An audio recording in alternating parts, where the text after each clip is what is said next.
Indonesia merupakan negara yang memiliki keanekaragaman budaya, etnis, ataupun linguistik yang dapat ditemukan di dalam negara ini. Sejarah di negeri ini juga sangat menarik sekali untuk dikulik dan dibahas, dari para pahlawannya maupun dari para tokoh-tokohnya.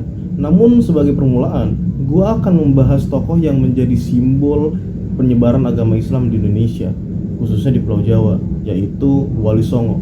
Dan ini adalah cerita singkat seorang tokoh yang paling senior di antara para tokoh Wali Songo lainnya, yaitu Maulana Malik Ibrahim, atau yang akrab kita kenal dengan sebutan Sunan Gresik.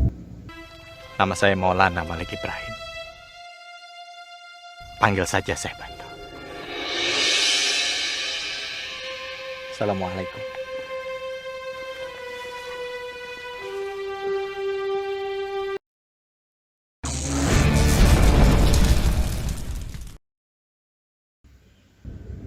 Para sejarawan mengatakan bahwa Sunan Gresik adalah nenek moyang dari para wali di Nusantara. Di antara Wali Songo atau 9 wali yang terkenal, Sunan Gresik ialah yang paling tua.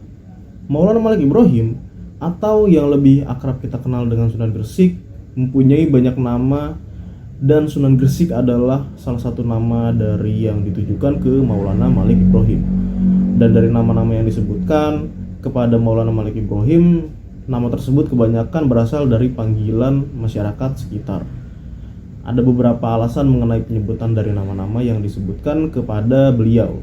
Misalnya disebut Maulana atau Syekh Maghribi karena ia berasal dari daerah Maghrib di negara Maroko yang terletak di benua Afrika.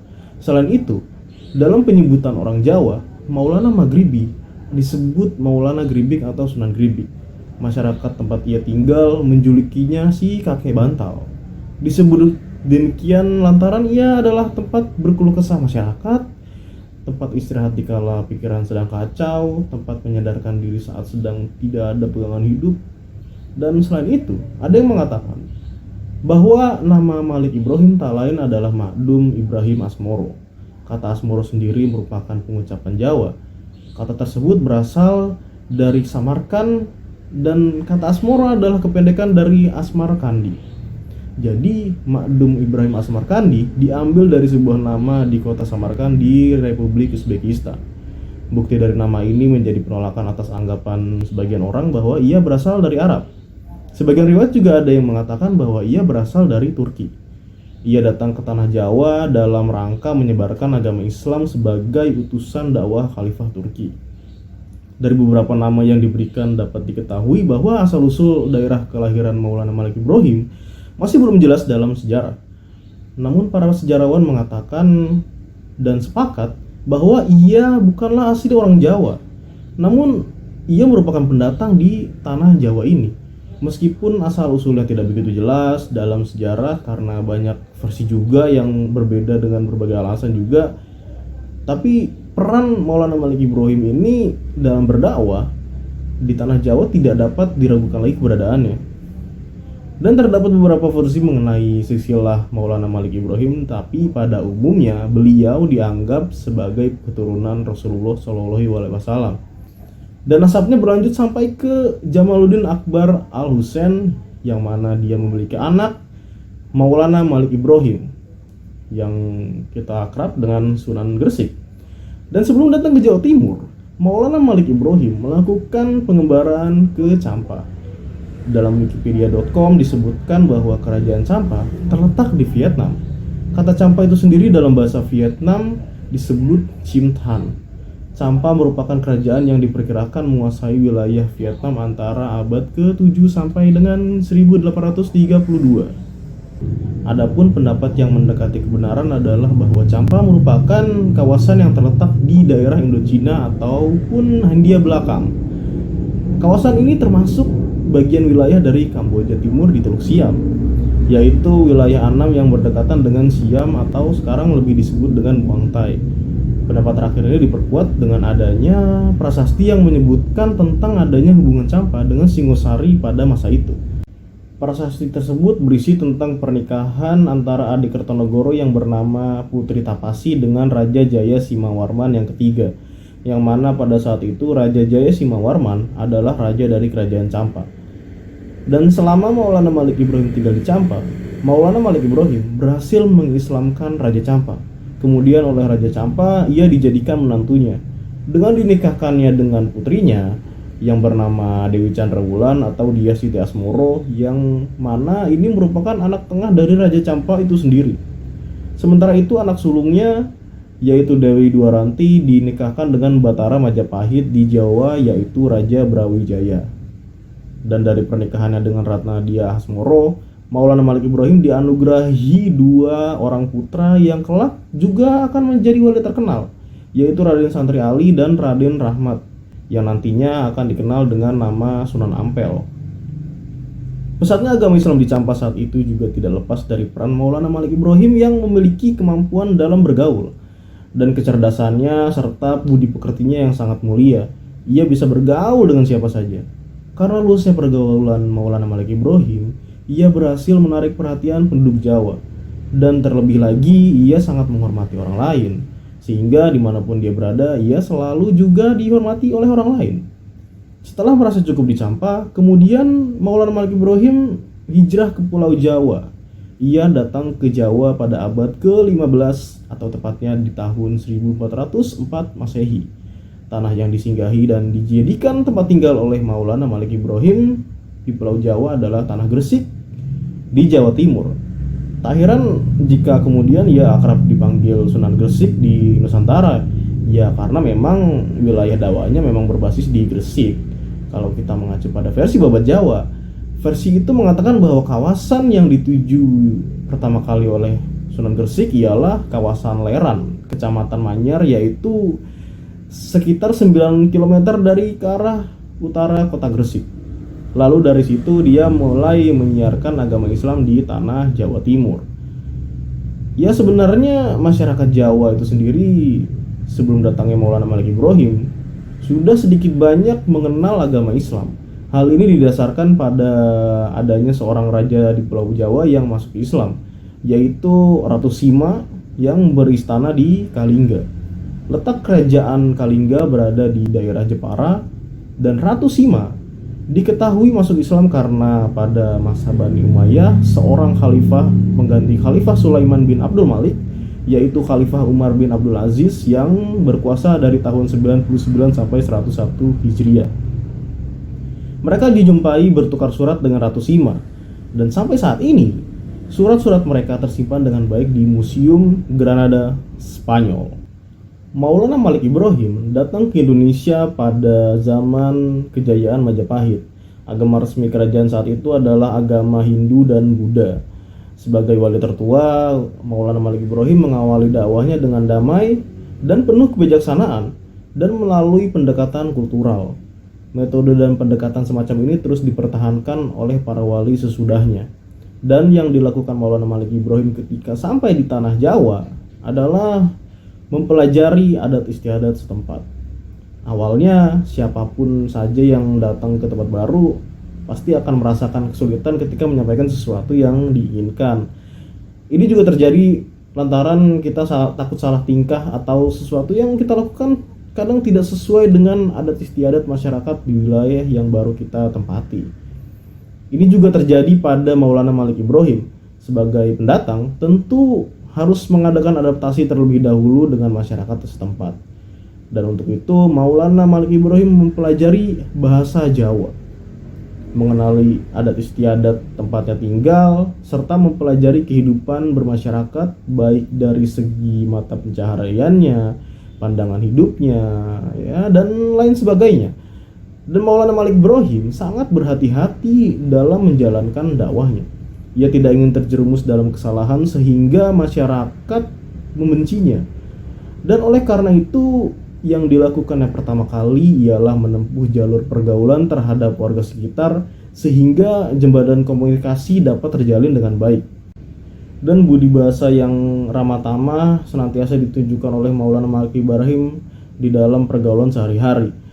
Dia tidak menentang secara tajam agama dan keyakinan hidup dari masyarakat asli, melainkan hanya memperlihatkan keindahan dan kebaikan yang dibawa oleh agama Islam.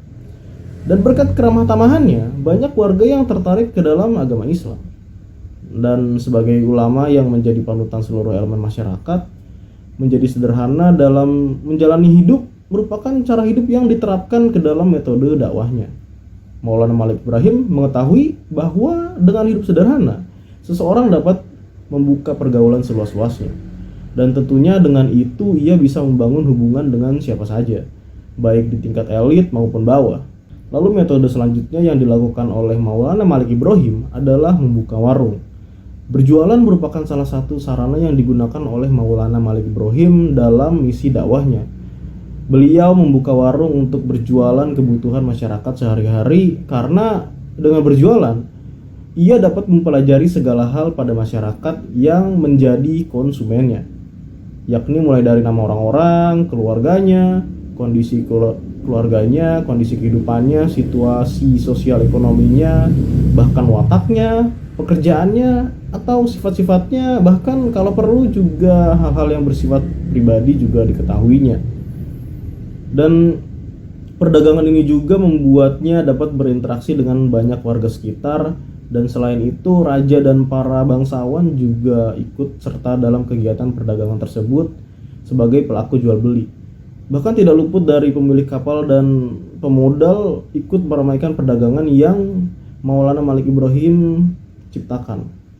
Dan sebuah kabar mengatakan bahwa warung yang didirikan oleh Maulana Malik Ibrahim itu sangat ramai sekali pengunjungnya.